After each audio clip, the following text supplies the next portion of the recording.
ನಮಸ್ತೆ ಎಲ್ಲರಿಗೂ. ಈ ವಿಡಿಯೋ ಆರಂಭ ಮಾಡಲಿಕ್ಕಿಂತ ಮುಂಚೆ ದಯಮಾಡಿ ನನ್ನ ಎಲ್ಲ ರೆಸ್ಪೆಕ್ಟೆಡ್ ಸಬ್ಸ್ಕ್ರೈಬರ್ ಅಂತ ಯಾರಿದ್ದೀರೋ ದಯಮಾಡಿ ಕೂಡಲೇ ಯಾರು ಇದುವರೆಗೂ ಮೆಂಬರ್ಶಿಪ್ ಮಾಡ್ಕೊಂಡಿಲ್ವೋ ಮೆಂಬರ್ಶಿಪ್ ಮಾಡ್ಕೊಳ್ಳಿ.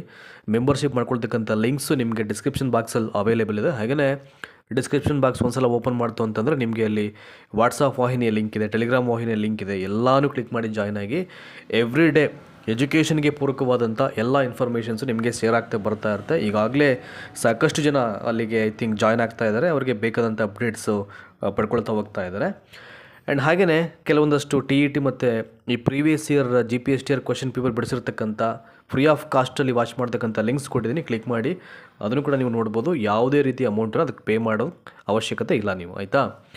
ಸೊ ಆ್ಯಂಡ್ ನಿನ್ನೆ ಏನು ಬಿಡುಗಡೆ ಆಗಿದೆ, ಇದೊಂದು ಸ್ಕೂಲ್ ಟೀಚರ್ ಇಕ್ವಿಪ್ಮೆಂಟ್ಗೆ ಸಂಬಂಧಪಟ್ಟ ಹಾಗೆ. ಆ್ಯಂಡ್ ಬಿಫೋರ್ ದಟ್ ಒಂದು C&R, ಯಾಕೆಂದರೆ C&R ಬರ್ದೇ ಅಫಿಷಿಯಲ್ ನೋಟಿಫಿಕೇಷನ್ ಮಾಡಲಿಕ್ಕೆ ಬರಲ್ಲ ಅಂತ ಹೇಳಿದರು. ಸೊ ಫೈನಲಿ ಈಗ GPT ಬಂದಿತ್ತು, ಅಲ್ಲಿಯೂ ಕೂಡ ಐ ಥಿಂಕ್ ಹೈಯೆಸ್ಟ್ ಕನ್ಸಿಡರ್ ಮಾಡಿದ್ದು CET ಎಕ್ಸಾಮ್ ಪರ್ಸೆಂಟೇಜನ್ನು. ಆ್ಯಂಡ್ ಈವನ್ HSTR C&R ಏನು ಬಿಡುಗಡೆ ಆಗಿದೆ ನೆನ್ನೆ, ಅದರಲ್ಲೂ ಕೂಡ ಹೈಯೆಸ್ಟು ಅವ್ರು ಕನ್ಸಿಡರ್ ಮಾಡಿರುವಂಥದ್ದು CET ಪರೀಕ್ಷೆಯಲ್ಲಿ ಯಾರು ಒಂದು ಒಳ್ಳೆಯ ಸ್ಕೋರ್ ಮಾಡ್ತಾರೋ ಅದೇ ಐ ಥಿಂಕ್ ಒಂದು ಸುಮಾರು 83% ಅಲ್ಲಿ ಕನ್ಸಿಡರ್ ಆಗುತ್ತೆ ಅಂತ ಹೇಳಿದ್ದಾರೆ, ಆಯಿತಾ. ಆ್ಯಂಡ್ ಇದ್ರ ಬೆನ್ನಲ್ಲೇ ಸಾಕಷ್ಟು ಜನ ಈ ಒಂದು HSTR ಎಕ್ಸಾಮಿನೇಷನ್ಗೆ ಅಥವಾ HSTR ಎಕ್ಸಾಮ್ಗೆ ಅಪ್ಲಿಕೇಶನ್ ಆಗಬೇಕು ಅಂದರೆ PGಯನ್ನು ಮಾಡಿರಲೇಬೇಕಾ ಅಥವಾ TET ಎಕ್ಸಾಮಲ್ಲಿ ಪಾಸ್ ಆಗಿರಲೇಬೇಕಾ ಅಂತಕ್ಕಂಥ ಪ್ರಶ್ನೆಗಳನ್ನು ಸಾಕಷ್ಟು ಬಾರಿ ಕೇಳಿರ್ತಕ್ಕಂಥ ಎಕ್ಸಾಂಪಲ್ಸ್ ಇದೆ ಅದು. ಆ್ಯಂಡ್ ಕಳೆದ ವಿಡಿಯೋದಲ್ಲಿ ಹೇಳಿದೆ ನಾನು, HSTR ಇಕ್ವಿಪ್ಮೆಂಟ್ಗೆ ಯಾವುದೇ ಕಾರಣಕ್ಕೂ PG ಅಂತಕ್ಕಂಥದ್ದು ಕಡ್ಡಾಯ ಇಲ್ಲವೇ ಇಲ್ಲ ಅಂತ.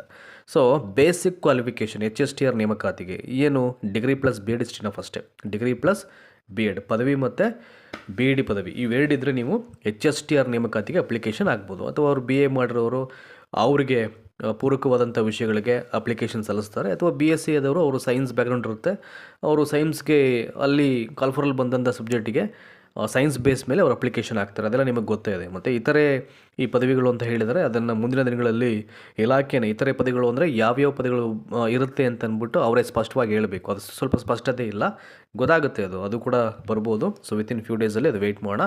ಆಮೇಲೆ ಭಾಳ ಪ್ರಮುಖವಾಗಿ ಶಿಕ್ಷಕರ ಅರ್ಹತಾ ಪರೀಕ್ಷೆ, ಈ HSTR ನೇಮಕಾತಿಗೆ ಶಿಕ್ಷಕರ ಅರ್ಹತಾ ಪರೀಕ್ಷೆ ಬೇಕಾ ಬೇಡವಾ ಅಥವಾ ಆಗಿರಬೇಕಾ ಬೇಡವಾ, ಇದಂತೂ ಸಾಕಷ್ಟು ಜನರನ್ನೇ ಕಾಡ್ತಾ ಇತ್ತು. ಸೊ ಏನಕ್ಕೆ ಅಂದರೆ ಈಗಾಗಲೇ ತುಂಬ ಜನ ಏನಾಗ್ಬಿಟ್ಟಿದೆ, ಈಗ GPSTR ಎಕ್ಸಾಮ್ ಫೇಸ್ ಮಾಡಬೇಕು ಅಂತಂದರೆ ಹೈಯರ್ ಪ್ರೈಮರಿಗೆ ಅವರು ಪೇಪರ್ 2 ಆಗಿರಬೇಕಾಗಿರುತ್ತೆ ಅಲ್ವಾ.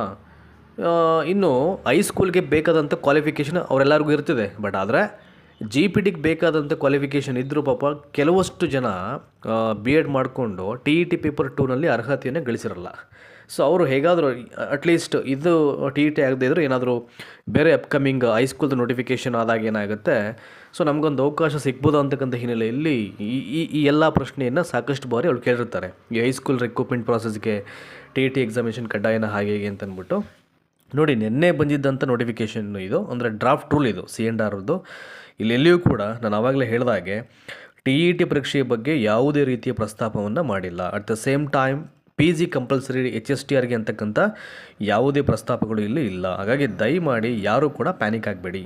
ಸೊ ಸಾಕಷ್ಟು 5 months ಎಗೋ ತುಂಬ ಜನ HSTRಗೂ TET ಆಗಿಬಿಡುತ್ತೆ ಹಾಗೆ ಹೇಗೆ ಅಂತ. ಸೊ ನಾವು ಕೂಡ ಸಾಕಷ್ಟು ವಾಹಿನಿಗಳಲ್ಲಿ ನಾನು ಅದನ್ನು ನೋಡ್ತಾ ಇದ್ದೆ ಅವಾಗವಾಗ. ಸೊ ನಾನು ಏನೇ ಮಾಡಿದ್ರು ಯಾರನ್ನೂ ಪ್ಯಾನಿಕ್ ಮಾಡ್ತಕ್ಕಂಥ ನೆಸಸರಿ ಇಲ್ಲ. ಬೇಕಾದ್ರೆ ನನ್ನ ವೀಡಿಯೋ ಲಿಸ್ಟ್ ನೋಡಿಬಿಟ್ರೆ ನೀವು, ಆ್ಯಂಡ್ ಒಂದು 2-3 ವರ್ಷಗಳ ಹಿಂದೆ ನಾನು ಅದು ಹೇಳಿದೆ, ಕೆಲವೊಂದು ಈ ಪೇಪರ್ ಕಟ್ಟಿಂಗ್ಸು ಮತ್ತು ಬೇರೆ ಬೇರೆ ವೆಬ್ಸೈಟ್ಸಲ್ಲಿ ಕೆಲವೊಂದು ವಿಷಯಗಳು ಪ್ರಸ್ತಾಪ ಆಗ್ತಾಯಿತ್ತು ಅವಾಗೆಲ್ಲ. ಅಲ್ಲಿಯೂ ಕೂಡ ಅವರು ಎಲ್ಲೂ ಮೆನ್ಷನ್ ಮಾಡಿರಲಿಲ್ಲ ಈ HSTR ರಿಕ್ರೂಟ್ಮೆಂಟ್ ಪ್ರಾಸೆಸ್ಗೆ TET ಕಡ್ಡಾಯ ಅಂತ ಅಂದ್ಬಿಟ್ಟು. ತುಂಬ ಜನ ಹೇಳಿ ಆಸ್ಪಿರೆಂಟ್ಸ್ಗೆಲ್ಲ ಪ್ಯಾನಿಕ್ ಮಾಡಿ ಪಾಪ ಅವರು ಓದಲಿಕ್ಕೆ ಏನೋ ಒಂದು ಟೈಮ್ ಟೇಬಲ್ ಸೆಟ್ ಮಾಡಿದ್ರು, ಆ ಟೈಮ್ನೇ ಡೈವರ್ಟ್ ಮಾಡ್ತಾಯಿದ್ರು. ಅಂದರೆ ಒಂದ್ಸಲ ಡಿಸ್ಟರ್ಬ್ ಆಯಿತು ಅಂತಂದರೆ ಅವ್ರಿಗೇನು ಒಂದು ಪ್ಲ್ಯಾನಿಂಗ್ ಆ ಪ್ರಾಸೆಸ್ ಇರುತ್ತೆ ಅವ್ರದ್ದು, ರೀಡಿಂಗ್ ವೇ, ಅದು ಒಂಚೂರು ಕನ್ಫ್ಯೂಷನ್ ಆಗಿಬಿಡುತ್ತೆ. ಸೊ ಈಗೆಲ್ಲ ಹಾಗೆ ಪ್ಯಾನಿಕ್ ಆಗಿ ನನ್ನನ್ನು ಅವರು ಕಮೆಂಟ್ಸಲ್ಲಿ ಕೆಲವೊಂದು ಟೆಲಿಗ್ರಾಮಲ್ಲೂ ಕೂಡ ನನಗೆ ಈ ಕಮೆಂಟ್ಸ್ ಮಾಡಿ ಕೇಳ್ತಾಯಿದ್ರು ಅವಾಗೆಲ್ಲ. ಹಾಗಾಗಿ ನನಗೆ ಫೈನಲಿ ಯಾವಾಗ C&R ರೂಲಲ್ಲಿ ನಿನ್ನೆ ಬಂದಂಥ C&R ರೂಲಲ್ಲಿ ಡ್ರಾಫ್ಟ್ ರೂಲಲ್ಲಿ ಅಲ್ಲೆಲ್ಲಿಯೂ PG ಮತ್ತು TET ಬಗ್ಗೆ ಉಲ್ಲೇಖ ಮಾಡಿಲ್ಲ ಅಂತ ಗೊತ್ತಾಯಿತು. ಸೊ ಇದೇ ಒಂದು ಬಿಗ್ಗೆಸ್ಟ್ ಎವಿಡೆನ್ಸು. ಇದನ್ನು ಇಟ್ಕೊಂಡು ನಿಮಗೆ ಮಾಹಿತಿ ಕೊಡಬೇಕು ಅಂತ ಅನಿಸಿ ನಾನು ಇವತ್ತು 2ನೇ ವಿಡಿಯೋ ಮಾಡ್ತಾ ಇರುವಂಥದ್ದು, ಅದು C&R ರೂಲ್ ಔಟ್ ಆದ ನಂತರದಲ್ಲಿ. ಹಾಗಾಗಿ ದಯಮಾಡಿ ಯಾರೂ ಕೂಡ ಭಯ ಪಡ್ತಕ್ಕಂಥ ಅವಶ್ಯಕತೆ ಇಲ್ಲ. ತುಂಬ ಚೆನ್ನಾಗಿ ಓದಿ. ನಿಮಗೆ GPT ಥರ ಇಲ್ಲಿ 3 ಪೇಪರ್ ಇರೋಲ್ಲ, ಇಲ್ಲಿ 2 ಪೇಪರ್ ಬರುತ್ತೆ ಇಲ್ಲಿ HSTR ಎಕ್ಸಾಮಿನೇಷನಲ್ಲಿ. ಹಾಗಾಗಿ ಆಮೇಲೆ ಇನ್ನೊಂದು ಸಿಲೆಬಸ್ ಹೇಗೆ ಎಂದು ಏನು ಕೇಳಲಿಕ್ಕೆ ಹೋಗಬೇಡಿ. ಯಾಕೆಂದರೆ ಅದು ಪ್ರೀವಿಯಸ್ ಇಯರ್ CNR ಏನಿತ್ತು 2016 ಟೈಮಲ್ಲಿ ಇದು HSTR ಎಕ್ಸಾಮ್ ಕಂಡಕ್ಟ್ ಆದಾಗ ಆವಾಗ ಹಳೇ ಒಂದು ಸಿಲೆಬಸ್ ಇದೆ ಅದು. ಬಟ್ ಈಗ CNR ಚೇಂಜ್ ಮಾಡಿದ್ಮೇಲೆ HSTR ರಿಕ್ರೂಟ್ಮೆಂಟ್ ಪ್ರಾಸೆಸ್ಗೆ ಅವ್ರು ಅಫಿಷಿಯಲ್ ನೆಕ್ಸ್ಟ್ ಇನ್ನೂ ನೋಟಿಫಿಕೇಶನ್ ಮಾಡ್ತಾರೆ. ಯಾಕೆಂದರೆ ಯಾವುದೇ ಎಕ್ಸಾಮ್ ಕಾಲ್ಫರ್ ಮಾಡಲಿಕ್ಕಿಂತ ಮುಂಚೆ CNR ಬರಬೇಕು. ಈಗ ಬಂದಿದೆ ಈಗ, ಆಯಿತಾ. ಸೊ GPTದು ಬಂದಾಯಿತು, HSTRದು ಬಂದಾಯಿತು. ಈಗ ಅಲಾಂಗ್ ವಿತ್ ದೈಹಿಕ ಶಿಕ್ಷಕರ CNR ಕೂಡ ಬಂದಾಯಿತು. ಇದರಲ್ಲೇ ಇದೆ. ನಿನ್ನೆ ಬಿಡುಗಡೆ ಆದಿದ್ರಲ್ಲಿ ಫಿಸಿಕಲ್ ಟೀಚರ್ದು CNR ಕೂಡ ಅಲ್ಲಿ ಮೆನ್ಷನ್ ಮಾಡಿ ಕಳಿಸಿದ್ದಾರೆ ಅವರು. ಅದನ್ನು ಯಾವ ಒಂದು ಮಾನದಂಡ ಇಟ್ಕೊಂಡು ಆಯ್ಕೆ ಪಟ್ಟಿಯನ್ನು ತಯಾರು ಮಾಡಬೇಕು ಅಥವಾ ಸಿದ್ಧಪಡಿಸಬೇಕು ಅನ್ನೋಕ್ಕೆ ಸಂಬಂಧಪಟ್ಟ ಹಾಗೆ. ಹಾಗಾಗಿ CNR ನಂತರದಲ್ಲಿ ಅಫಿಷಿಯಲ್ ನೋಟಿಫಿಕೇಷನ್ ಬರಬೇಕಾಗುತ್ತೆ ಇಲಾಖೆಯಿಂದ. ಅದು ಬಂದ ನಂತರದಲ್ಲಿ ನಿಮಗೆ ಸಿಲೆಬಸ್ ಗೊತ್ತಾಗುತ್ತೆ. ಅಲ್ಲಿ ನಿಮಗೆ ಕಂಪ್ಲೀಟ್ ಪಿಕ್ಚರ್ ಇನ್ನೂ ಗೊತ್ತಾಗ್ಬಿಡುತ್ತೆ. ಅಥವಾ ಈಗ 7 days ಅಬ್ಜೆಕ್ಷನ್ಗೆ ಇದು ಕೊಟ್ಟಿರೋದ್ರಿಂದ ಅದಾದ ನಂತರದಲ್ಲಿ ಆಫ್ಟರ್ 7 days ಏನಾದರೂ ಅವರು ಚೇಂಜಸ್ ಇದ್ದರೆ ಇದಕ್ಕೆ ರಿವೈಸ್ಡ್ ಮಾಡಿಬಿಡ್ತಾರೆ. ಯಾವುದೂ ಚೇಂಜಸ್ ಇಲ್ಲ ಅಂತ ಕಂಡು ಬಂದಾಗ ಇದೇ ಕಾಪಿ ನಿಮಗೆ ಆ್ಯಸ್ ಯೂಶುವಲ್ ಮತ್ತೆ ಅದು ಡಿಸ್ಕ್ಲೋಸ್ ಆಗುತ್ತೆ ಈ ಕರ್ನಾಟಕ ರಾಜ್ಯ ಪತ್ರದಲ್ಲಿ. ಸೊ ವಿತೌಟ್ ಎನಿ ಚೇಂಜಸ್ ಸಾರ್ವಜನಿಕ ವಲಯದಿಂದ ಯಾವುದೇ ರೀತಿಯ ಅಬ್ಜೆಕ್ಷನ್ಸ್ ಅಥವಾ ಫೀಡ್ಬ್ಯಾಕ್ಸು ಅಥವಾ ಕಮೆಂಟ್ಸ್ ಬರಲಿಲ್ಲ ಅಂತಂದರೆ ಇದು ಸರಿ ಇದೆ ಮಾಡಿರೋದು ಅಂತ ಗೊತ್ತಾದರೆ ಅವರಿಗೆ ಇಟ್ಸ್ ಓಕೆ ಅಂತ ಅಂದ್ಬಿಟ್ಟು ಅವರು ಸಹಮತಿಯನ್ನು ವ್ಯಕ್ತಪಡಿಸದೇ ಆದರೆ ಮ್ಯಾಕ್ಸಿಮಮ್ ಇದರಲ್ಲಿ ಯಾವುದೇ ರೀತಿಯ ಬದಲಾವಣೆ ಆಗಲ್ಲ. ಅಥವಾ ತುಂಬ ಜನ ಇಲ್ಲ ಬ್ಯಾಕ್ ಸ್ಕೋರ್ ಕಡಿಮೆ ಮಾಡಿದರೆ ಹಾಗೆ ಹೀಗೆ B.Ed ಕನ್ಸಿಡರ್ ಮಾಡೋದು 2% ಅಂತ ಅವರೇ ಯೋಚನೆ ಮಾಡಿ ಅಂದ್ರೆ ಫೀಡ್ಬ್ಯಾಕ್ ಹಾಕಿದ್ರೆ ಅಂದರೆ ಮ್ಯಾಕ್ಸಿಮಮ್ ನಂಬರ್ ಆಫ್ ಹೆಚ್ಚಿನ ಸಂಖ್ಯೆಯಲ್ಲಿ ಫೀಡ್ಬ್ಯಾಕ್ ಹೋಗಬೇಕಾಗತ್ತೆ ಚೇಂಜಸ್ ಮಾಡಬೇಕು ಅಂತಂದರೆ ಅಲ್ವಾ.